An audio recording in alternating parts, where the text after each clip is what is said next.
Assalamualaikum warahmatullahi wabarakatuh. Perkenalkan, nama saya Nurul Hamidah. Saya dari kelompok 4. Di sini saya akan mempresentasikan materi tentang pengertian munasabah dan macam-macam munasabah. Jadi, pengertian munasabah itu dibagi menjadi dua. Yang pertama secara etimologi dan yang kedua secara etimologis.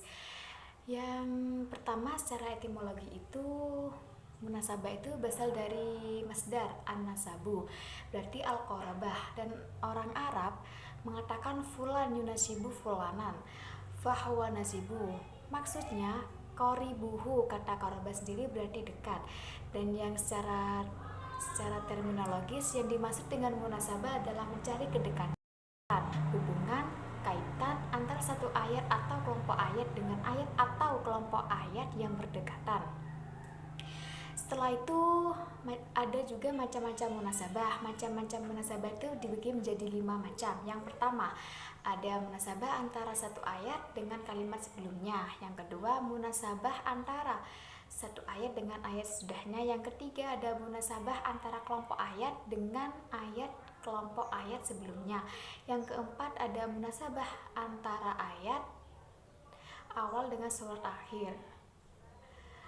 Yang kelima, ada munasabah antara satu surat dengan surat lainnya. Yang pertama, munasabah antara satu kalimat dengan kalimat sebelumnya. Yang dimaksud dengan munasabah yang pertama ini, dalam satu ayat, munasabah jenis ini mencari hubungan atau kaitan antara satu kalimat dengan kalimat sebelumnya. Dan yang kedua ini, munasabah antara satu ayat dengan ayat sesudahnya. Munasabah jenis ini mencari hubungan antara satu ayat dengan ayat sesudahnya. Yang ketiga, munasabah ini antara kelompok dengan kelompok ayat sebelumnya. Jadi, munasabah ini mencari hubungan antara satu kelompok ayat dengan kelompok ayat berikutnya. Misal surat Al-Baqarah ayat 1 sampai 20. Dan yang keempat, munasabah antara awal surat dan dengan akhir surat. Munasabah jenis ini mencari hubungan antara awal satu surat dan akhir surat sebelumnya. Dan yang kelima bisa disebut juga dengan yang terakhir, munasabah antara satu surat dengan surat lainnya. Jadi munasabah jenis ini mencari hubungan antara nama satu surat dengan nama satu surat sebelum dan sesudahnya. Sekian dari saya. Apabila ada kesalahan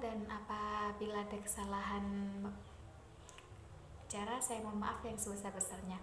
Wassalamualaikum warahmatullahi wabarakatuh.